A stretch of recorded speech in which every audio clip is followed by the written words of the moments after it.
Good afternoon, folks. This is Deb Delapiana, and this is your Factivist report for Monday, the 31st of July. So, yeah, I did do what turned out to be a dry run of this last night. I'm re-recording it today. So, what we want to talk about today, I know, uppermost in everybody's minds are the indictments of Donald Trump that are coming down the pipeline, and they are uppermost in my mind as well. But I want to caution everybody that there's something else going on in this country. There is a re-election campaign that has kicked off. There is a man traveling around this country giving you his vision every day, saying that he is your retribution. He is at rallies where he continues to not only promote his old big lie about the election being stolen, but his new big lie that everything that's coming down on him right now from a legal perspective is a witch hunt. Okay, so he's starting the process right now. But also, while he's out there talking, he's telling you exactly what his vision is for a new administration under Donald Trump. And you all ought to be very alarmed by what you're hearing if you're listening at all, because if what you're doing is you're counting on these trials keeping him out of office, you can forget that. Let me put some cold water on that right now. Okay, because while it is impractical that it could happen, that doesn't mean that it won't happen under Donald Trump. But there is no law on the books that prevents him from running, even if he's found guilty, and serving, even if he is in prison. There are no laws, none. And that has nothing to do with Merrick Garland and Jack Smith or anyone else. That's the way it has been here in this country since time immemorial. Just like here we are in 2023. And we know other presidents have committed crimes, but we have not charged a president in our history. We are charging a president now in 2023 for the first time. So I'm sorry, folks, but if this has given some people some pause to stand back and say how we're going to do this and make it work, then I totally understand that. Because I'm looking at the American people here who are the Johnny-come-latelys to the world. And some of these are Democrats. I think this is just like business and politics and election as usual. And it isn't. None of this is anything usual. Nothing that's going on here in this country right now is normal. It is not business as usual.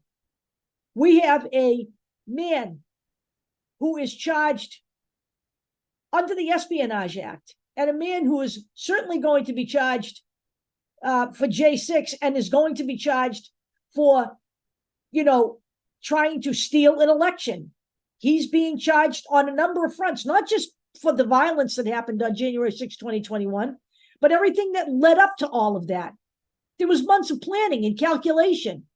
He started talking about stop the steal. Roger Stone was talking about that in 2017. In 2016, when Donald Trump was elected, he claimed that Hillary Clinton stole the popular vote from him.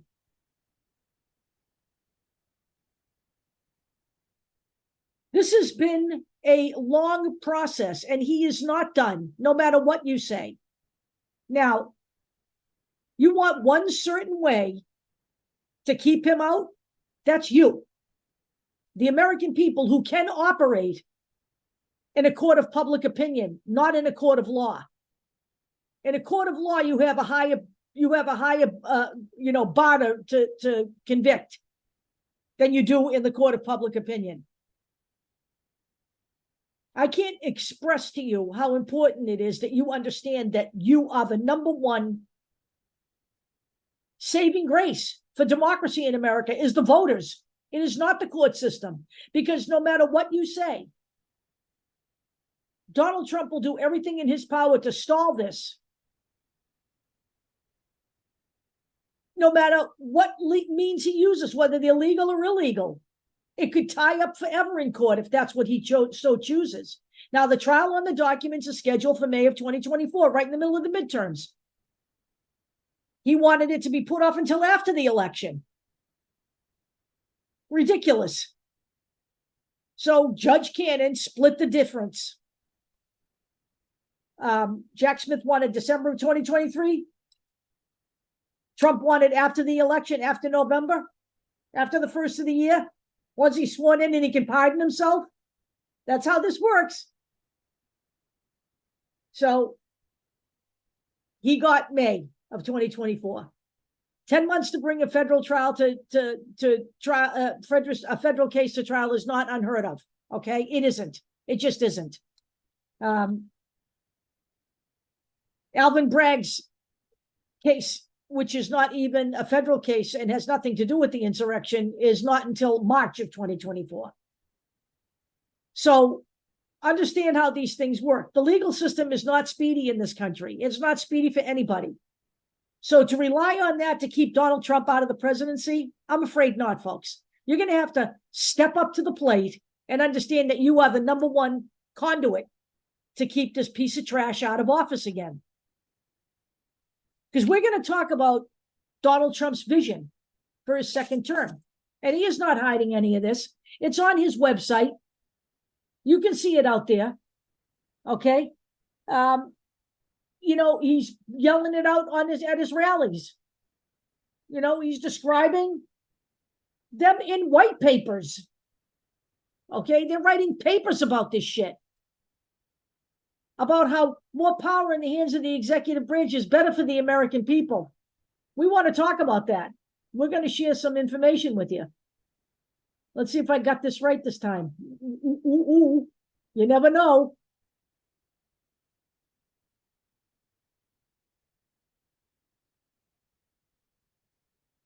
Come on. Get out of my cheese there. There we go. Look at this. Here we go. Now, this is a nice headline. This is one of those typical corporate newspaper headlines. Trump and allies forge plans to increase presidential power in 2025. It almost sounds, like not a big deal. Really, what this headline should say is Trump and allies forge plans to institute authoritarian rule in 2025, because really that's what this is. Okay. So what they're looking at is reshaping the government in a way that hasn't been done since the days of FDR, okay, and the New Deal. And he wants to increase presidential authority over every part of the federal government that now operates by either law or tradition with any measure of independence from political interference. They are going so far as to talk about stripping employment protections from tens of thousands of career civil servants. What are civil servants? People who work at the post office, people that work at, state welfare agencies. Okay. It makes it easier to replace them if they are deemed obstacles to Trump's agenda. All right. This guy's name that's running this is a guy named John McEntee. And I don't know if you heard about him. He was mentioned during the J6 committee hearings.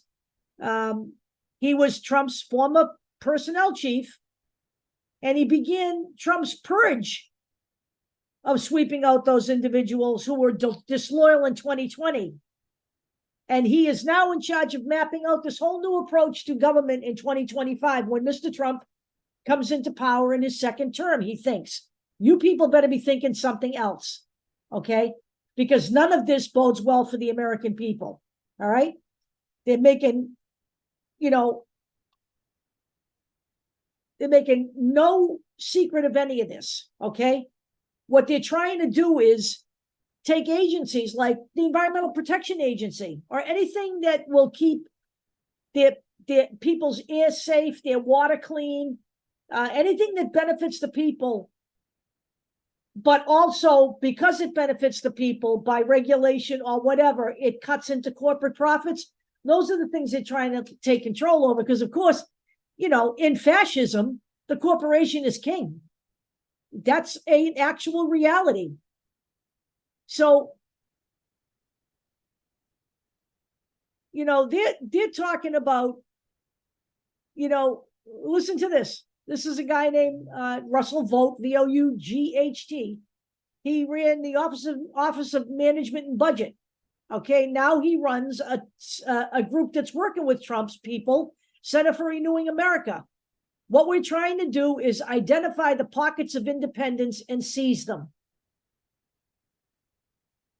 Okay, what they're trying to do, they're hoping, because they're talking about this openly, they want to plant a flag to shift the debate and claim a mandate from the American people. They're trying to put this on the American people by making this all sound like, well, you know, the evil government that's been run by Joe Biden and the Democrats is all for liberal causes, blah, blah, blah. You know, it's the old woke narrative again. The fact of the matter is that this country is not completely white, completely heterosexual, and cisgendered. It's not. And if we're going to live here, and you know, we're all immigrants here. Let's face it. My grandparents came through Ellis Island. Okay, they stole somebody's jobs back in the day. All right. Nobody here is a real American. Okay, we don't even talk about the Native Americans anymore. They're not even in a conversation. We don't even discuss that, not teaching their truth in history, because we've never taught it. So why start now? Why raise an issue when we can focus on CRT instead, which is a much stronger issue for the Republican Party? All right. If you look at households age 16 plus, not necessarily voting age yet, you know, you're that at 18, but 16 plus, we're talking about women having 58% of the population. You have to control that. All of this stuff is all about controlling people that get in the way of authoritarian rule, essentially. There are a lot of people who are raising the red flag over this stuff. You know, authoritarianism is on the ballot. It is. Fascism, authoritarianism, all of it is on the ballot. It is on the ballot. The only thing that's on the ballot that really matters come 2024 is democracy. And do we keep it with all its imperfections and try to work with it? Or do we just turn the country over to a bunch of freaking dictators? Because that's exactly what you've got coming down the pipeline. Okay. And you know, this guy McEntee, when he was asked, I don't actually have, see, this is unbelievable. Get out. Okay. So we lost that page because we keep getting those ads, and that's fine. But McEntee was described as a take no prisoner kind of guy. He's moving forward. And we have another group that's involved here, and it's not just Trump's internal people. Okay, we do have Trump's internal people working on this already, but we also have a lot of outside think tanks. One of the biggest is the Heritage Foundation. And the Heritage Foundation has actually been around since the Reagan administration. Okay. And we thought at one time that Ronald Reagan was just about the worst you would ever see from a Republican. And look where we are now. So over the years, 1981, I believe, was the first year that they ever became involved with the way government was run in a real manner where they had any clout with Reagan. And if you look at where we are in 2023, everything is vastly changed. Okay. In 2017, they had a blueprint for reform, a comprehensive policy agenda for a new administration in 2017. Okay. You can download this report. You can read it. I'm going to urge everybody to look at it because, in fact, and this is from the Heritage Foundation, a lot of the people currently in the Heritage Foundation, you know, the 2023 version of the Heritage Foundation are from the Trump administration and vice versa. Some people have come into Trump from Heritage. It's cross, you know, fertilization. So they had a 27 policy agenda reform document that they worked with Trump on. And Donald Trump in their mandate for leadership, an analysis conducted by the Heritage Foundation itself found that Donald Trump had either implemented or brought to fruition 64% of their policy prescriptions. They were either included in his budget, implemented through regulatory guidance, or under consideration for action in accordance with the Heritage Foundation's original proposals. So, that's at the 1 year mark. You can look at that list of all those 334 policy recommendations at the 1 year mark, right with this link right here that I have my cursor on right now. Okay. He had an extraordinary first year. Yeah, he did. And he's planning on having, here's some of the things that he did. Leaving the Paris Climate Accord. Let these sink in. Repealing net neutrality. Reshaping national monuments. Reinstating the Mexico City policy, which prevents taxpayer money from funding international groups involved in abortion. Increasing military spending. Reforming temporary assistance for needy families. It's, you have to now, they've raised the bar for receiving food benefits and money that helps people live in homes instead of shelters or on the streets. Allows the development of national resources, open the shores to offshore drilling on federal lands. He did this by executive order. Reforming government agencies. Okay? Withdrawing from UNESCO. Withdrawing from the United Nations Education, Scientific, and Cultural Organization. All of these things were blueprints in Trump's first term that he went through and saw through to the end. And now, working with the Heritage Foundation, we have the America First movement. And this is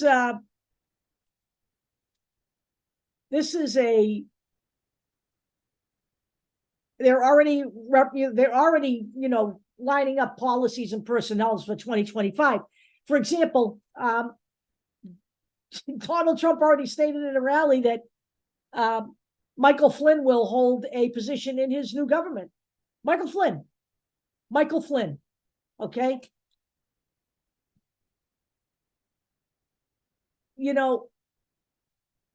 It's just amazing. I have to log in to make this possible, but this will be a free article for you folks. All you need to do is log in, create a password, and you'll be able to read the full article. You get 3 free articles, I believe, before you have to subscribe. That's all you're going to need from The Economist, but this was a pretty decent article, actually. It's about as detailed as I found on the America First organization.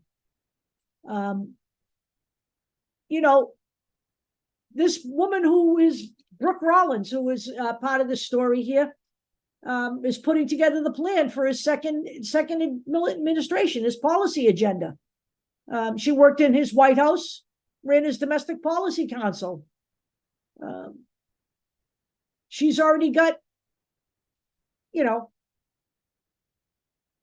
things ready for the next Republican president. And she's preparing the America First Policy Institute, preparing for a second term for Mr. Trump. And they work hand in hand with the Heritage Foundation. Okay. The Presidential Transition Project at the Heritage Foundation is run by a guy named Paul Dans.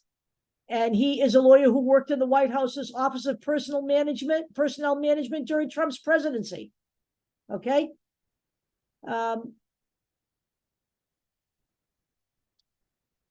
They are building a list of recruits to serve in the next Republican administration. He likes to describe that effort as a conservative LinkedIn. They are vetting people right now for Trump's new presidency. They didn't, according to Steve Bannon,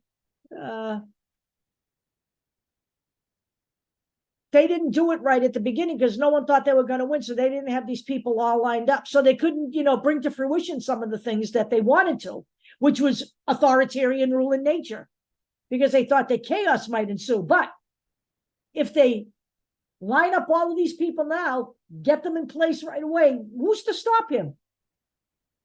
Who is to stop him if he makes all of these changes? Executive orders don't require Congress to be involved. There's one executive order that he's talking about bringing back that was reversed by Joe Biden, which was the protections for civil servants. He can just reverse that once again by executive order. And he can reclassify certain groups of people within the civil service authority into that bucket that allows them to be removed. This is all part of the plan, folks.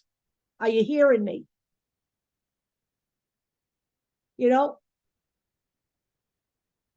They want to do better staffing the National Security Council. They want to dismiss anything that insults or speaks against what their plan is.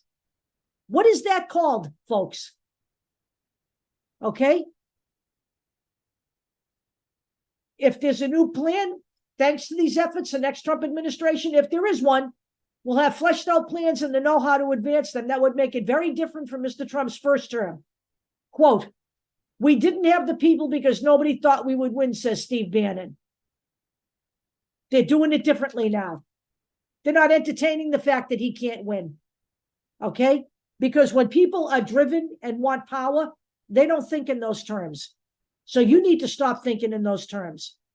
You need to stop thinking if I don't vote, it's just one vote. Yeah, said the millions of people who didn't bother to show up in 2016, which led us to get Trump to begin with.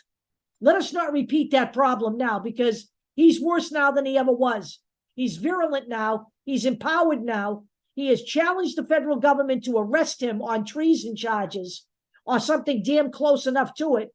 And they're seeing through it. They're seeing it through now. They knew there was no way they could turn away from this. So the American people need to do their part and come out and vote, because justice is not quickly served in America, especially when you have people who know how to stall the system. And honestly, right now, Donald Trump's attorneys aren't from the greatest crop of attorneys. What they've essentially got are people who are young and too stupid to understand that they're ruining their entire careers for him, because it's been done by Michael Cohen. It's been done by Rudy Giuliani, still doing it. They're under his control. They are in a cult. They are in a cult that prevents them from thinking logically or doing anything that's rational. They are driven by one thing, and they're driven by power. It's as simple as that. Power and money, okay? Power and money. He doesn't want to hear any alternative plans. He doesn't want to hear any alternative ideas. He doesn't want to hear what the people are thinking. Okay?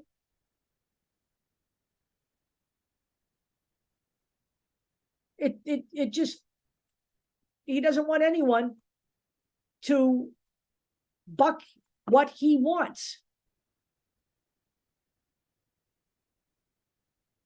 All right?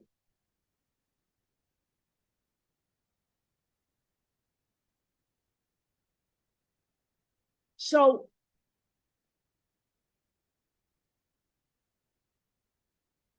the Heritage Plan, by the way, for 2025 is calling for an immediate ban on TikTok. I want to bring that up, and also on Confucius Institutes.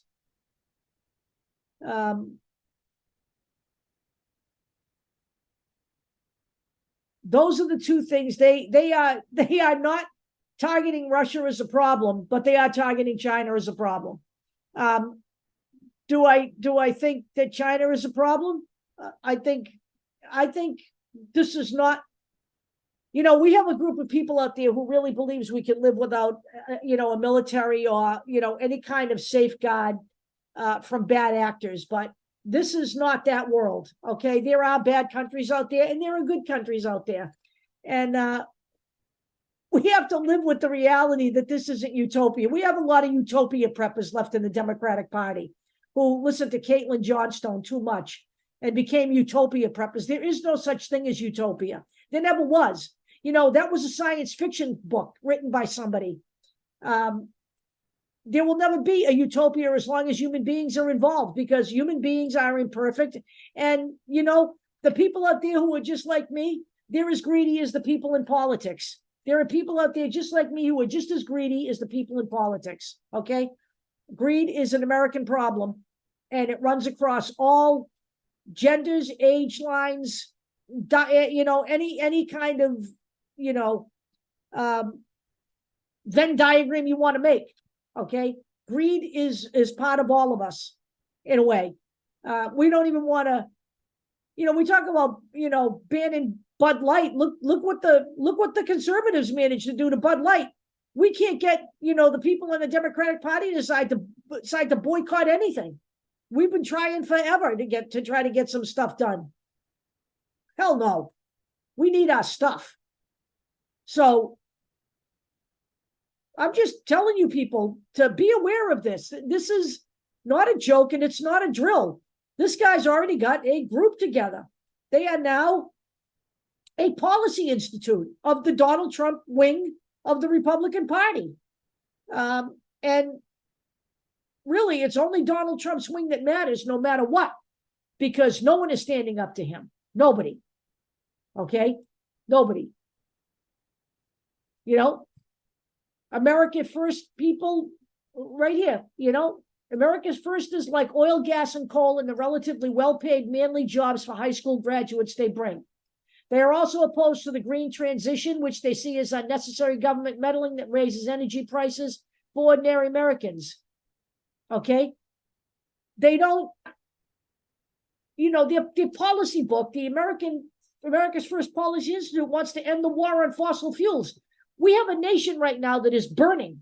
Okay? It is burning. We have,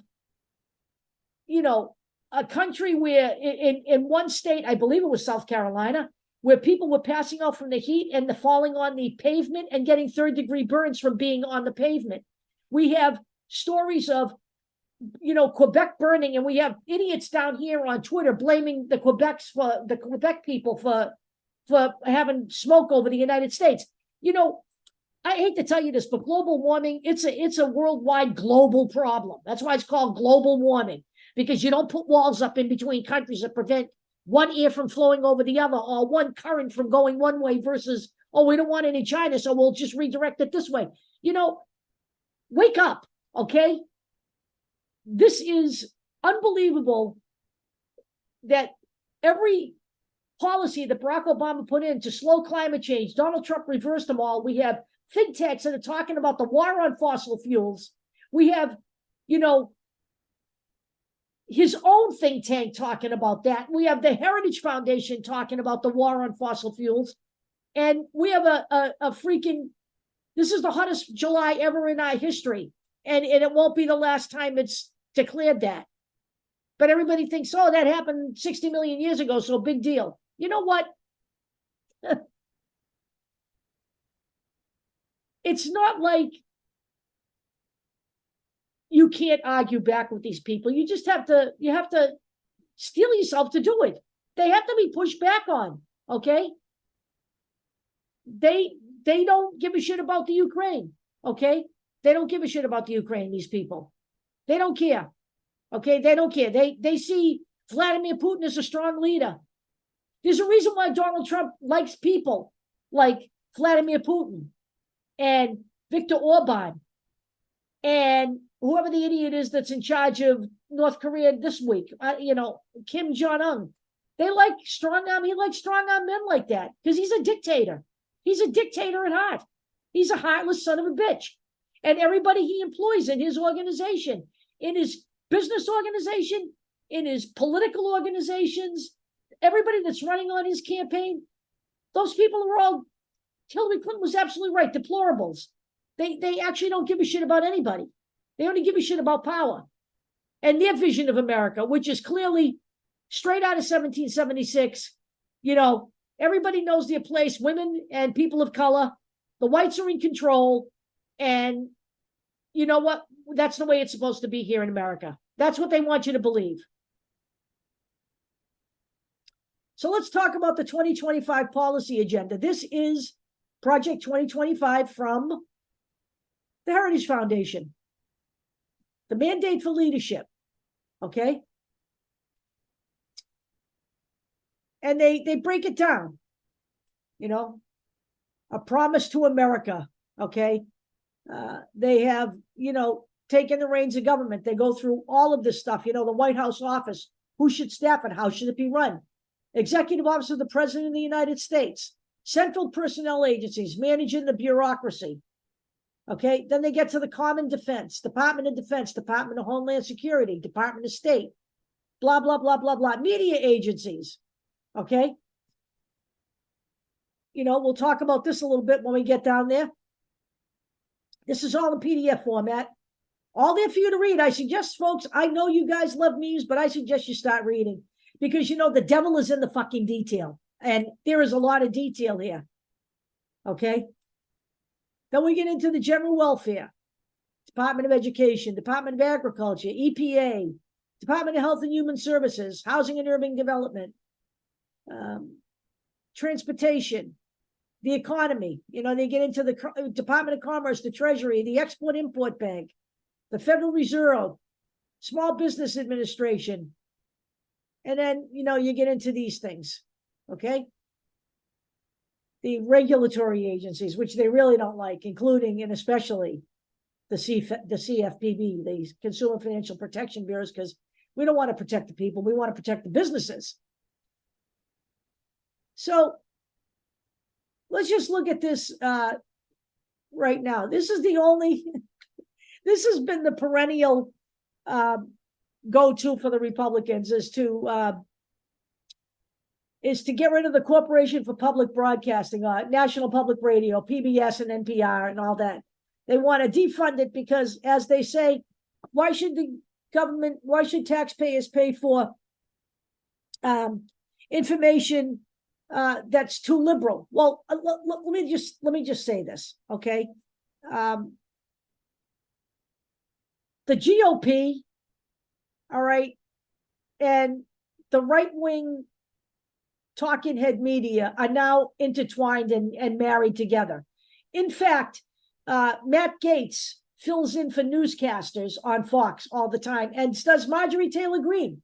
Marjorie Taylor Greene has got her own podcast, which is advertised by her in a military vehicle in front of the Capitol building with an automatic weapon in her hand. The reality is that the conservatives and the vast right-wing media does own the airwaves, and it always has. Okay? It always has. It owns the airwaves everywhere. They have made it. That's why they have made it that way. They've made it that way because when you control the narrative, you control the minds. Okay? That's what they have done. And they're trying to say that NPR has a demonstrated pattern of bias because, you know, they do have a high rate of left-leaning editorials. And that's fine because somehow it has to balance out somewhere. Because quite frankly, it isn't that way everywhere. So they want to defund through the budgetary process, okay? That's what they want to do. They want to get rid of the funding for it. But in the meantime, if you go back up here to the top, the U.S. Agency for Global Media, they want to sanitize that baby. They want to make sure that they're telling the Voice of America, that the Office of Cuba Broadcasting, the Middle East Broadcasting Network, the Radio Free Europe and Radio Liberty are all touting the same thing. Radio Free Asia. They want to make sure that people understand that the United States is a great country. Okay? That's what they want. They want to make sure that they present just that image and that everybody understands across all of those broadcast things what they can and cannot say. Department of Homeland Security is another area. They want to dismantle this, the Department of Homeland Security. This is what the Heritage Foundation is calling for. They want to shove everything back into other little boxes. So they want to get rid of Department of Homeland Security. And, this will, of course, cut down on the monitoring of domestic terrorists, of which there are a lot right now. But the other thing it does is take away a lot of stuff at the border. And I do believe that, immigration will be a dead subject if Donald Trump is reelected and given this kind of power. They won't need all that border stuff because I believe that the GOP is intent on closing the borders, quite frankly. I certainly know that's what the MAGAs want. And then we get down to the Consumer Financial Protection Bureau. Okay. It was authorized by Dodd-Frank in 2010. They wanted, they of course, they call it a shakedown mechanism to provide unaccountable funding to leftist nonprofit politically aligned with those who spearheaded this creation.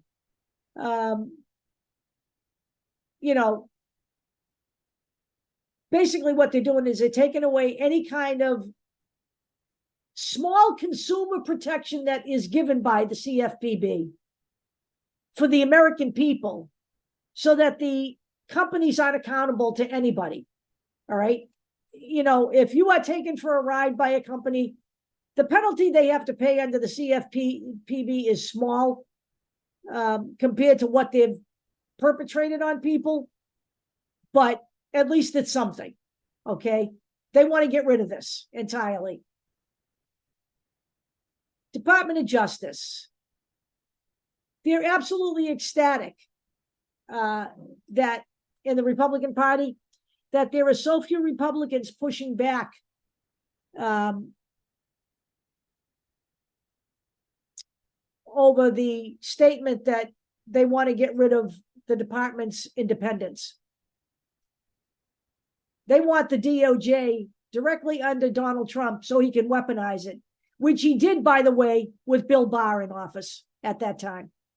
I'm sorry, folks, but anything that's going on right now with the Department of Justice has nothing to do with it being weaponized against Donald Trump. Donald Trump committed all these acts. There is a trail of evidence that is indisputable at this point.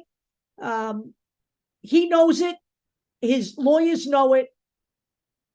And the insiders in the Republican Party know it.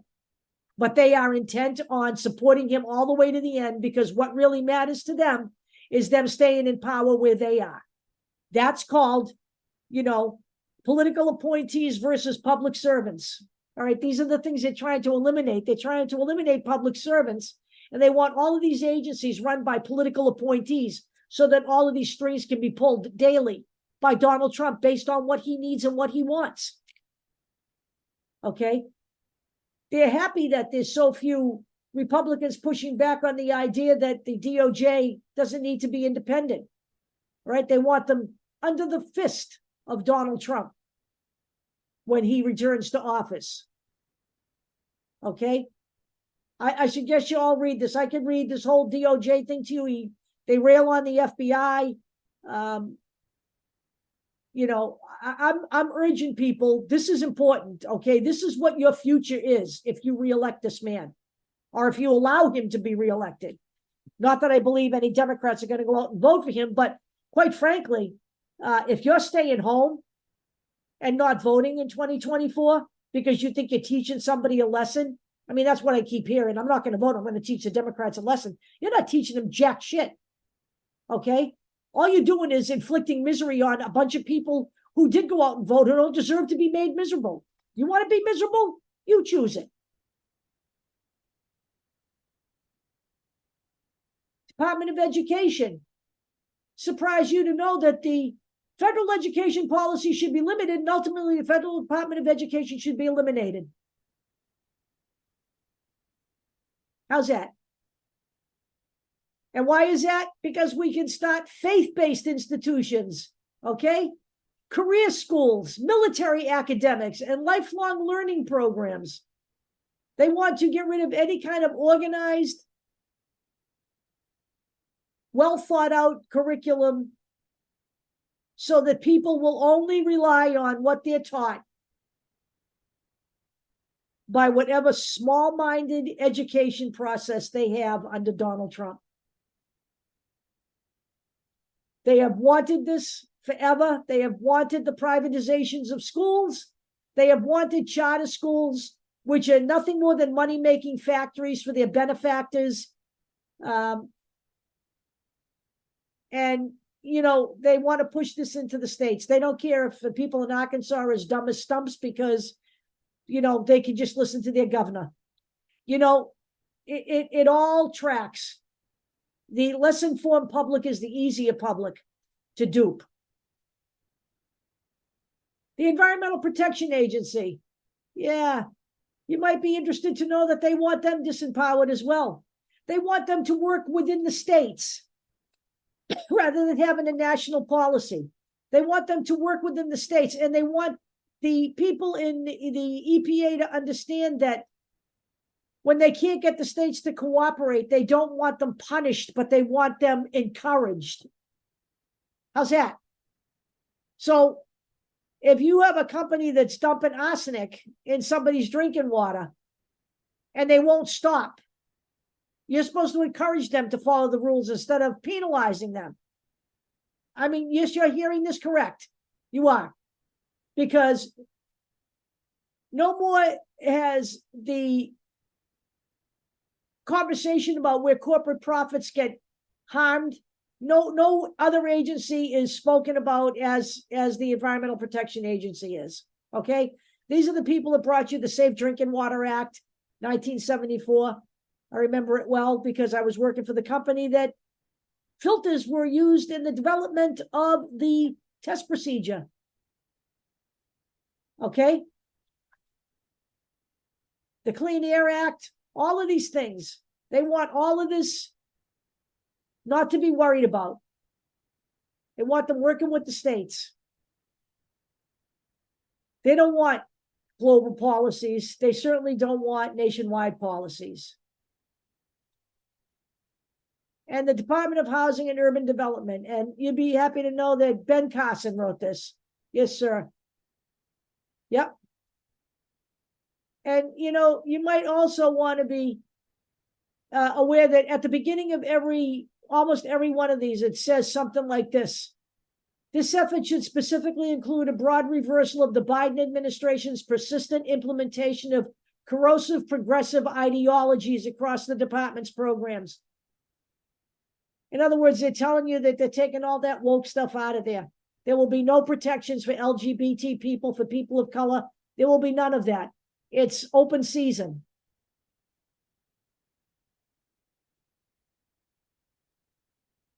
You know, I don't know any other way to get you to understand the gravity of the situation we're in, other than to keep doing what I'm doing. I try to do this stuff on TikTok. It's shorter, but these big things that need to be explained and people need to be told, these will all be in the video. Go and avail yourself of these things. This is terrifying. Okay, this should be terrifying for people. I don't know anybody who could possibly feel any comfort in Donald Trump being given carte blanche to run an authoritarian ruled government in the United States of America. I can't imagine that isn't uppermost on everybody's minds. I don't care if you are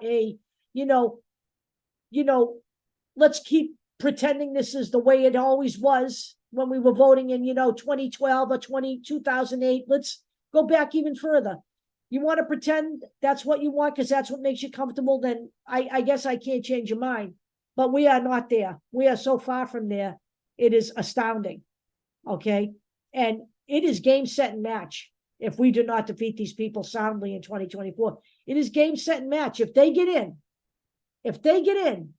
there is nothing to keep Donald Trump from pardoning himself. Understand me. And if you want that stuff, and do I agree that we need to change a lot of shit? We do. Term limits, that should be a no fucking brainer, okay? A no-brainer. Enforcing the rules about being able to make money from your businesses, I mean, that should be a no-brainer. Donald Trump made millions of dollars while he was running for presidency. His family made $640 million. Ivanka and her husband made $640 million, and they got a $2 billion payout from Saudi Arabia. You know, this isn't rocket science, but if you want all of this to change, I think there should be qualifiers for being able to run for public office. Okay? I think if you're a known domestic abuser, or you have a felony conviction for trying to hurt somebody, harm somebody, I don't think you should be able to run for public office. I don't. I'm sorry. You know, there are people right now who have paid their debt to society for some piddly-ass little drug charge and are not allowed to vote in some states. Okay, I have a problem when that happens, but on the other side, you can be a convicted criminal with a 20-year sentence, and you can still run for the presidency and serve from the jail cell. I got a problem with that. There needs to be some kind of rules here and some kind of ethics all across the board. The Supreme Court's only one story. There need to be ethics everywhere, and there needs to be an outside independent agency that monitors that, not from the fucking pulpit of Mr. Bully himself. Because there are no ethics in Donald Trump, and there are no ethics in the people that he employs. That's why he employs them. And that's what he's looking for to be in his government. And they don't give a shit about you, and they never did. They don't give a shit about you if you're a poor person from Tennessee and white living in a trailer park. They don't care. You're a vote. They're not going to do anything to help you. You're still there, right? What have they done for you? I challenge you, anybody that's a MAGA out there, that's an average person, paying a rent, trying to get by, working a job, I defy you. I want you to tell me exactly what they've done to better your life. You go ahead and tell me what that is. Because if you're going to tell me that, you know, they protect us from immigrants, I'm going to call you a racist. That's got nothing to do with doing anything for you. That's what you are. So that's where we are, folks. It's do or die here. And I urge you, I'm going to put all these links in this video, and I'm going to encourage you to go look at them all. And I don't know if it's going to happen, but short of, you know, starting a reading club here where I can call you all on board so I can read to you, which isn't not going to happen, I suggest to you that you need to spend less time with memes and more time with actual factual articles. I'll talk to you all later.